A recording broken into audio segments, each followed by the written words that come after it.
नमस्कार दोस्तों, एस्ट्रोलॉजर कपिल मिश्रा में आपका बहुत बहुत स्वागत है। आज हम बात करने वाले विशेष रूप से मित्रों मीन लव राशि पर। मीन राशि वाले जातकों के लिए लव लाइफ में क्या होने वाला है, मैरिड लाइफ के लिए यह वर्ष कैसा रहेगा, आपके रिलेशन की स्थिति क्या होगी, जिसे आप लाइक कर रहे हैं, पसंद कर रहे हैं, क्या वो व्यक्ति आपकी लाइफ में आ सकता है।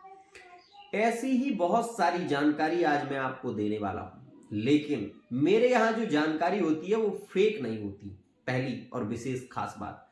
दूसरी बात, मैं आपको ये बता दूं कि मैं 1 मिनट में आपको करोड़पति तो नहीं बना सकता, लेकिन आपकी कुंडली जो है, जो आपकी हकीकत है, वो यहां पर आपको बता सकता हूं।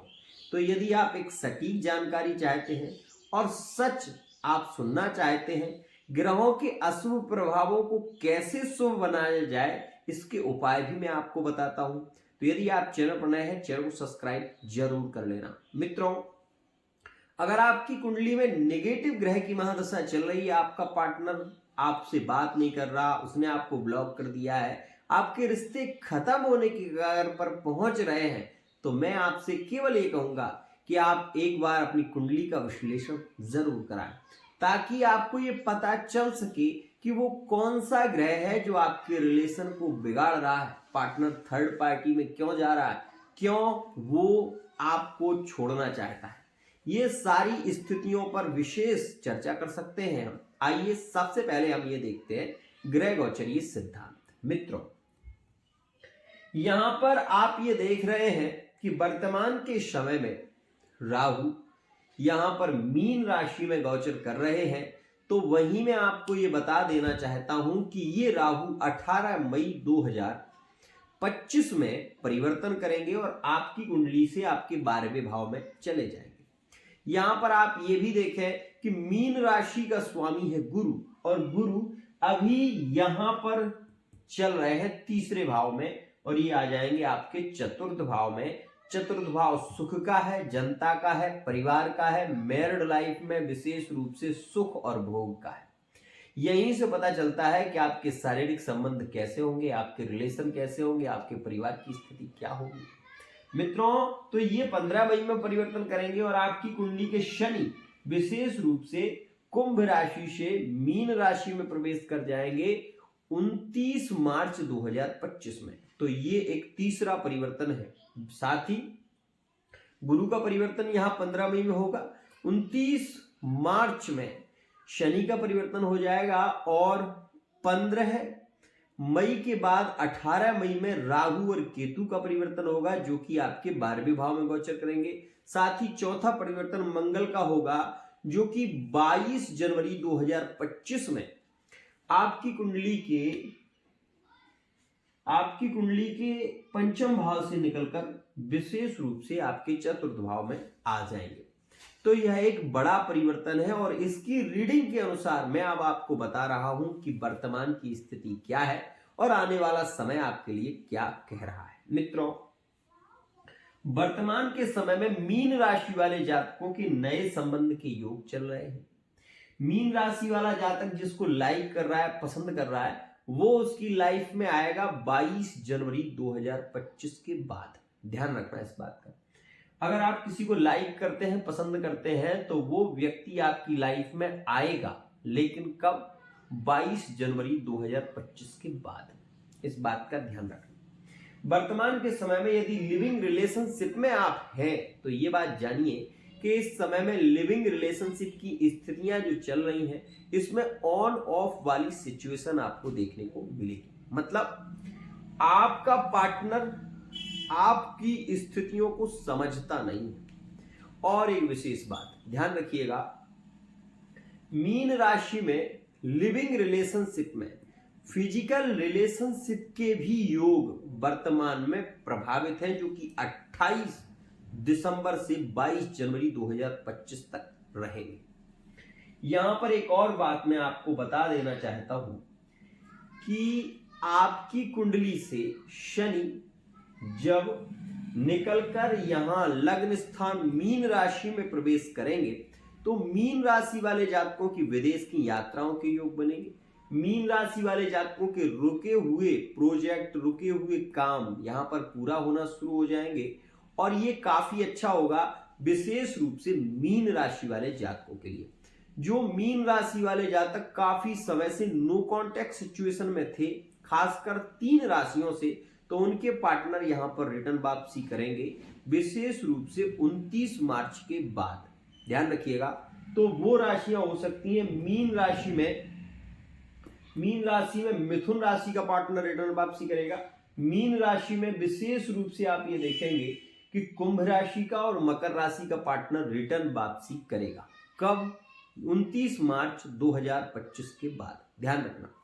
यहां पर एक बात और मैं आपको बता देना चाहता हूं, जैसे ही आपकी मीन राशि से निकलकर राहु यहां पर आएंगे 12वें भाव में, तो राहु 12वें में, ये कहा जाता है कि 12वें भाव में राहु एक्सीडेंट, दुर्घटनाओं के कारक बन जाते हैं, रोग और विशेष रूप से ऋण को बढ़ाने का काम यहां पर कर देते हैं।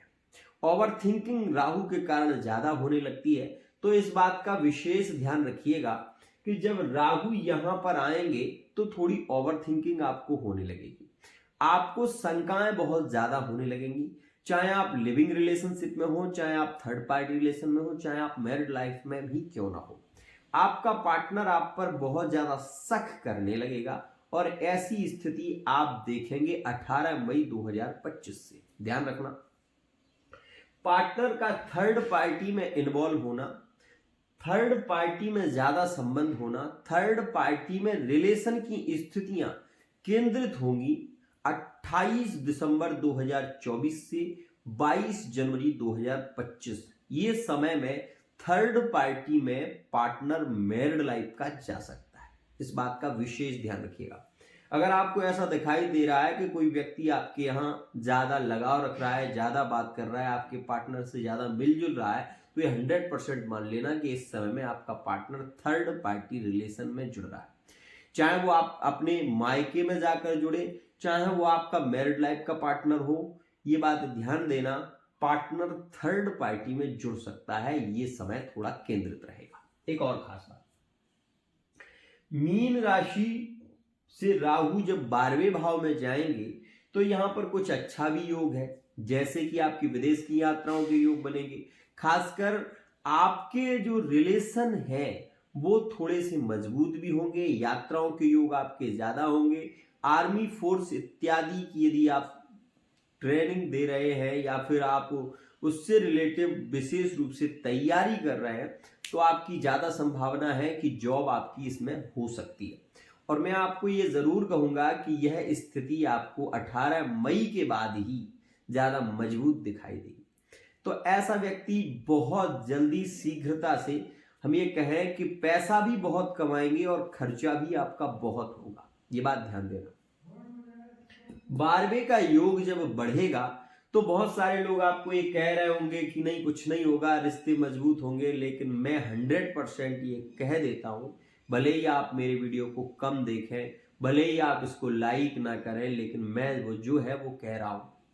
12वें में राहु के जाने से मैरिड लाइफ में ब्रेकअप, मैरिड लाइफ में तलाक और मैरिड लाइफ में खासकर तंत्र मंत्र का प्रभाव शीघ्रता से होता है।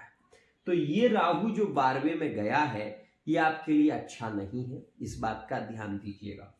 खासकर ये राहु 12वें भाव में जाकर आपके रिलेशन को बिगाड़ने का काम कर देगा और आप इस स्थिति को 100% मान लेना कि मीन राशि वाले जो जातक दूसरा विवाह कर रहे हैं उनके लिए ये समय ज्यादा अच्छा है। दूसरे विवाह में प्रेम ज्यादा मिलेगा, लेकिन यदि लिविंग रिलेशनशिप में आप लव मैरिज करते हैं तो शादी के बाद आपका प्रेम खत्म हो जाएगा और बाद में डिवोर्स के योग बनने लगेंगे, जो कि मई के महीने से यह योग चालू रहेगा और ये पूरा वर्ष 2025 तक रहेगा। ध्यान रखिएगा। लिविंग रिलेशनशिप में क्लोज संबंध इस वर्ष ज्यादा रहेंगे। लिविंग रिलेशनशिप में फिजिकल रिलेशनशिप के योग भी ज्यादा प्रभावित होंगे। और मैं आपको ये भी बता दूं कि इस वर्ष विशेष रूप से आपके लिए कुछ समय बहुत हानिकारक है, जैसे कि अक्टूबर के महीने में आपके ज्यादा ब्रेकअप होंगे। जैसे कि आप ये देखेंगे कि अक्टूबर का महीना आपके लिए रोग और ऋण को प्रभावित करेगा। दुर्घटनाओं के योग, अचानक से दुर्घटनाओं का होना, यह स्थिति इस वर्ष में काफी नेगेटिव दिखाई देगी। और अक्टूबर के महीने में आपके रिश्ते में ब्रेकअप कई बार होगा। साथ ही मैं आपको ये भी बता दूं कि पार्टनर आपको छोड़कर भी चला जाएगा, दूसरे विवाह में जा सकता है और यह योग अक्टूबर में विशेष रूप से टूट जाएगा। नवंबर के महीने में आप ये देखेंगे कि वो व्यक्ति आपको छोड़कर चला गया जिसे आप जान से ज्यादा चाहते थे। तो अक्टूबर और नवंबर का महीना आपके लिए ज्यादा लकी नहीं होगा। दिसंबर के महीने में आप ये देखेंगे कि आप यदि अपने लक्ष्य की ओर बढ़ते भी हैं तो उस लक्ष्य में जो सफलता आपको मिलनी चाहिए वो नहीं मिल पाएगी। ध्यान रखिएगा। मीन राशि वाले जातकों को मैं खास एक बात कहना चाहता हूं कि मिथुन राशि में गुरु मंगल की युति राजनीतिक क्षेत्र में आपको लाभ देगी। राजनीतिक क्षेत्र में आप लाभ को प्राप्त करेंगे। 18 मई के बाद भूमि के योग, वाहन के योग विशेष रूप से रहेंगे और भूमि के क्रय विक्रय से आपको अधिक लाभ की स्थितियां देखने को मिलेंगी। और मैं ये भी आपको बता दूं कि मान सम्मान की हानि इस वर्ष जरूर होगी, ये बात ध्यान देना। मीन राशि वाले जातक जो किसी बड़ी पोस्ट पर भी है, जो किसी लाइन में है, इस बात का ध्यान रखना कि मान सम्मान की हानि इस वर्ष हो सकती है, ध्यान रखिएगा। तो ये भी एक विषय रहा है। और केतु आपके छठे भाव में गोचर कर रहे हैं, इस वजह से भी आपको मैं ये बार बार कहूंगा कि बहुत जल्दी किसी पर ट्रस्ट कर लेना, भरोसा कर लेना आपके लिए ठीक नहीं है, क्योंकि प्यार में आपको धोखा इस वर्ष में मिलेगा जरूर, ये बात ध्यान देना। साथ में आपको ये जरूर कह सकता हूं और 100% कह रहा हूं, इस बात का ध्यान देना कि आपके ब्रेकअप अक्टूबर के महीने में होंगे ही, इसको कोई नहीं रोक सकता। थर्ड पार्टी रिलेशन में आपका पार्टनर अक्टूबर के महीने में मैरिड लाइफ का जा सकता है और थर्ड पार्टी में भी थर्ड पार्टी के रिलेशन ज्यादा क्लोज हो सकते हैं। तो इस विषय का विशेष ध्यान दीजिएगा। अब इसमें क्या उपाय आप कर सकते हैं तो वो सुनिए। 12वें का राहु आपको पीड़ा ना दे, 12वें का राहु आपके डिवोर्स इत्यादि के योग ना बनाए, तो उसके लिए आपको उड़द की दाल विशेष रूप से थोड़ा सा दही और 2 पूड़ी, उसके ऊपर थोड़ा सा दही रखें, थोड़ी सी उड़द की दाल रखें, सिंदूर उस पर थोड़ा सा छिड़क कर प्रत्येक अमावस्या के दिन एक आटे का दीपक विशेष रूप से पीपल के पेड़ के नीचे आपको रखना चाहिए। ऐसा यदि आप करते हैं तो आपके रिलेशन टूटेंगे नहीं। साथ ही अगर आपकी लव लाइफ में, मैरिड लाइफ में या थर्ड पार्टी रिलेशन में कोई प्रॉब्लम चल रही है तो आपको पर्सनल रीडिंग लेनी चाहिए। फिलहाल मैं आपको ये जरूर कहूंगा कि आप यदि दुर्घटनाओं से बचना चाहते हैं, राहु के गुरुचांडाल दोष से और पितृहंत योग जो बन रहा है, जो आपके लिए अच्छा नहीं है, तो उसके लिए आप ये उपाय प्रत्येक अमावस्या में करें। इससे राहु का अशुभ प्रभाव आपको देखने को नहीं मिलेगा। एक और खास बात, दूसरा उपाय ध्यान से सुनिएगा।